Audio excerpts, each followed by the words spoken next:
अस्सलाम वालेकुम। मैं शिज़ा और उम्मीद है आप लोग सब खैरियत से होंगे।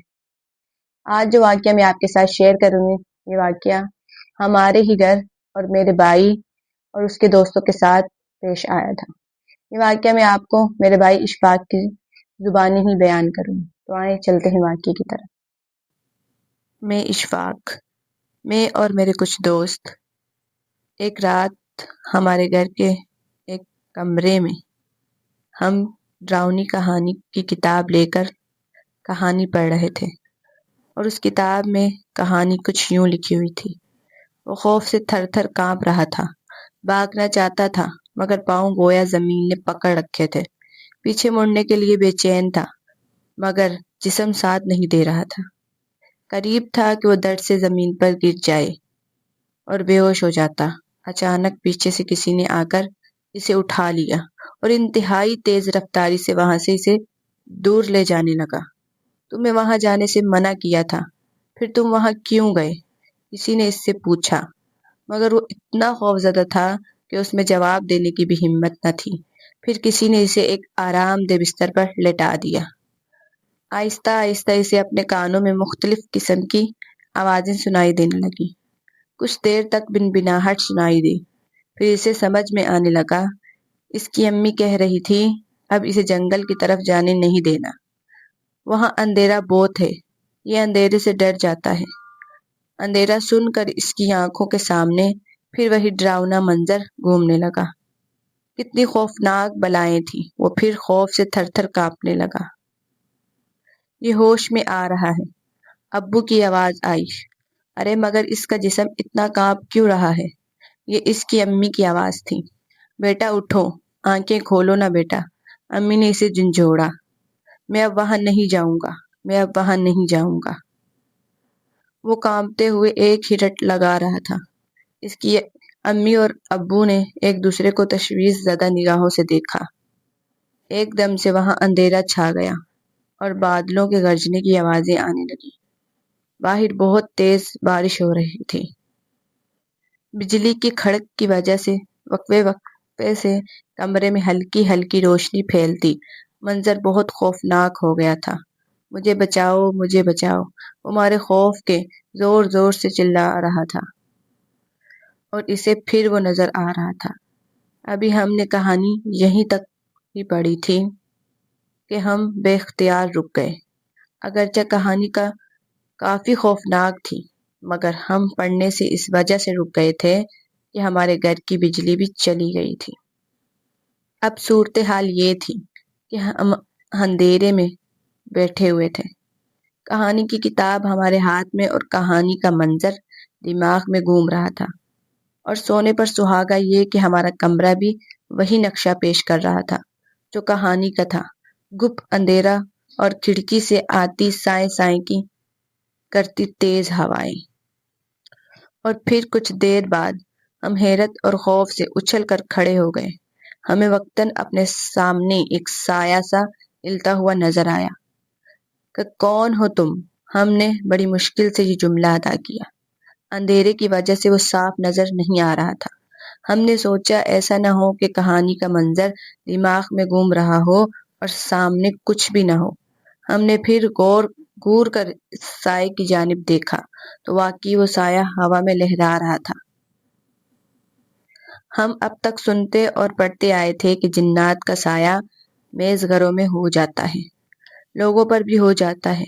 जिन पर हो जाता है वो फिर अपने आप में नहीं रहते। हम ये सोचते ही कांपने लगे कि अगर ये साया हम पर आ गया तो हमसे भी लोग वहशत खाने लगेंगे। लोगों की तो खैर, बराबर वाले कमरे में हमारी अम्मी सो रही थी। अगर ये साया हम पर आ गया तो क्या हम अपनी अम्मी को तंग करेंगे? क्या हम अपनी सबसे अजीज हस्ती माँ पर हमलावर हो जाएंगे? हमारा हलक बिल्कुल खुश्क हो गया। टांगें थरथराने लगी। कुछ समझ में नहीं आ रहा था कि क्या करे। आयतल कुर्सी पक्की याद थी मगर उस वक्त दिमाग पर बहुत जोर देने के बावजूद जुबान पर नहीं आ रही थी। हमारे हाथ बेइख्तियार अपनी जेबों की तरफ रेंग गए। दाईं जेब में मोबाइल था और मोबाइल में टार्च थी اور ٹارچ سے روشنی ہو جاتی اور روشنی سے سایہ بھاگ جاتا، اور اسی طرح ہم وہاں سے گھسٹ کر اپنی امی کے پاس پہنچ جاتے۔ ہم نے جٹ سے موبائل نکالا اور اس کی ٹارچ روشن کرنے کی کوشش کی کہ ٹارچ روشن کرنے سے پہلے ہی موبائل بند ہو گیا۔ تب ہمیں اس خوف کے عالم میں یہ بات یاد آ گئی کہ ہمارے موبائل کا ٹارچ ختم ہو چکا ہے۔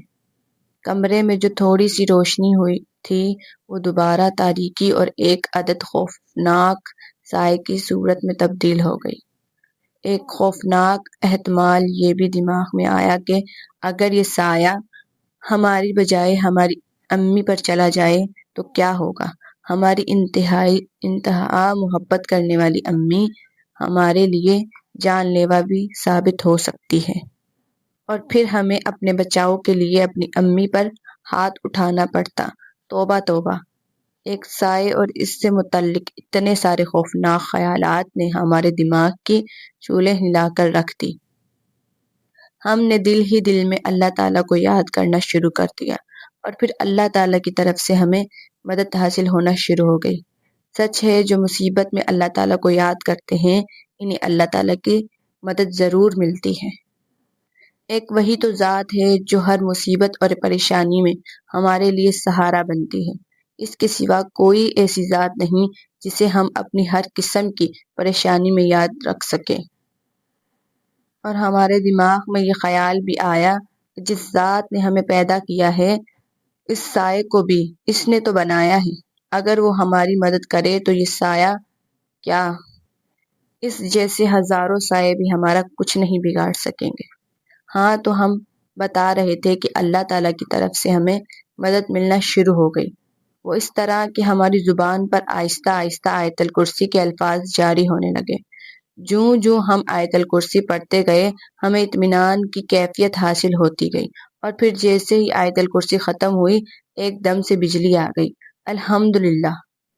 بے اختیار ہماری زبانوں سے نکلا اور اللہ تعالیٰ کی حمد جاری ہو گئی۔ اب ہم نے ہمت کر کے آنکھیں اٹھا کر اس سائے کی جانب دیکھا تو تیری کی ہم ہونٹ بجائے دروازے کی جانب دیکھنے لگے، جہاں ہماری پیاری سی امی کا کالا سیاہ برقع دھیرے دھیرے ہوا میں لہرا رہا تھا۔ تو یہ تھا واقعہ، اور امید ہے یہ واقعہ آپ کو بہت پسند آیا ہوگا۔ ایسے ہی واقعات سننے کے لیے ہمارے چینل کو سبسکرائب کریں، ویڈیو کو لائک کریں اور بیل آئیکن ضرور پریس کریں تاکہ اگلی ویڈیو کا نوٹیفیکیشن آپ تک پہلے پہنچے۔ اور اگر آپ بھی اپنا کوئی واقعہ ہم سے شیئر کرنا چاہتے ہیں تو کمنٹ میں بتائیں تاکہ اگلی ویڈیو آپ کے واقعے پر بنائیں۔ تو تب تک کے لیے اپنا خیال رکھیں، اینڈ اللہ حافظ۔